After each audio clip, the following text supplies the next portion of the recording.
يا جماعة في حاجة غريبة قوي لاحظتها من أول ما جيت أمريكا. كل بيت، وأنا بقول كل بيت حرفيا، معلق علم أمريكا على الباب، في الجنينة، فوق البلكونة. حتى العربيات فيها ستاند كده بيرفرف عليه العلم. في الأول قلت يمكن مناسبة وطنية ولا ماتش كورة، بس لما لقيت الموضوع ده مستمر طول السنة استغربت وقلت هو في إيه؟ ليه كل الناس حاطة العلم بالشكل ده؟ هو إيه السر؟ ليه بيحبوا يعلقوا العلم كده؟ لان احنا عندنا في مصر مش متعودين على ده ومش بنشوف ده كتير. العلم بيتعلق مثلا في المدارس او في المناسبات بس.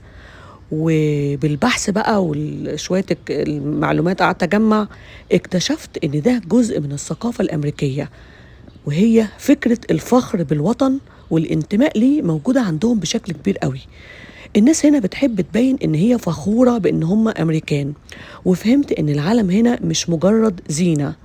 الناس هنا فعلا بتحب بلدها، وحبهم لبلدهم مش طالع كده من فراغ، لا ده نابع من ان دولتهم بتديهم كتير، بتحمي حقوقهم، بتوفر لهم خدمات، بتدعمهم لما بيحتاجوا، بتسمعهم لما بيتكلموا، وبتحاسب اي حد يغلط حتى لو كان مسؤول كبير. علشان كده لما بيعلقوا العلم بيبقوا فخورين، مش بس بالرمز لكن بالفكرة اللي وراه. الفكرة اللي ورا العلم اللي هي ايه؟ انا عايش في بلد بتحترمني، فمن حقي ومن قلبي احبها وافتخر بيها. فالعلم هنا له رمزية، مش بس حتة قماشة متعلقة، لا، ده بالنسبة لهم رمز له معاني كبيرة جدا عندهم: حرية، مساواة، ديمقراطية، عدل، حياة كريمة. فهم حاسين بالالتزام تجاه بلدهم، وبيشوفوا ان تعليق العلم هو ابسط انواع التقدير لبلدهم.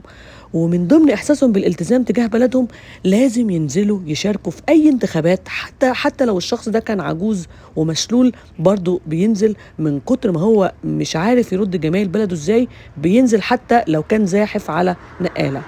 السؤال بقى، لو احنا في بلدنا حسينا بنفس القدر من العدل والدعم والرعاية، يا ترى كان حبنا للعلم والوطن هيبقى بنفس القوة دي؟ ممكن.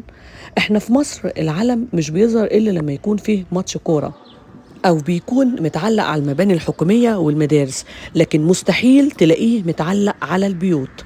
حتى في الطبقة الغنية اللي خدت من خير مصر كتير، محدش فيهم بيعتز انه يعلق علم مصر على بيته.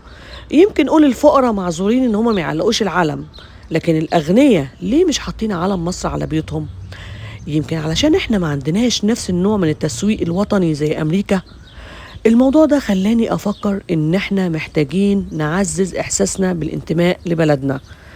بس ده ما يمنعش إن احنا ممكن نبدأ من دلوقتي، نبدأ بقى نزرع الانتماء ونعلم ولادنا يحبوا بلدهم، ونزرع فيهم حب الوطن، ويعرفوا واجباتهم تجاه وطنهم. لأن الحب الحقيقي الوطن مش بس بالقلب، لا، الحب الحقيقي كمان بيكون بالأفعال.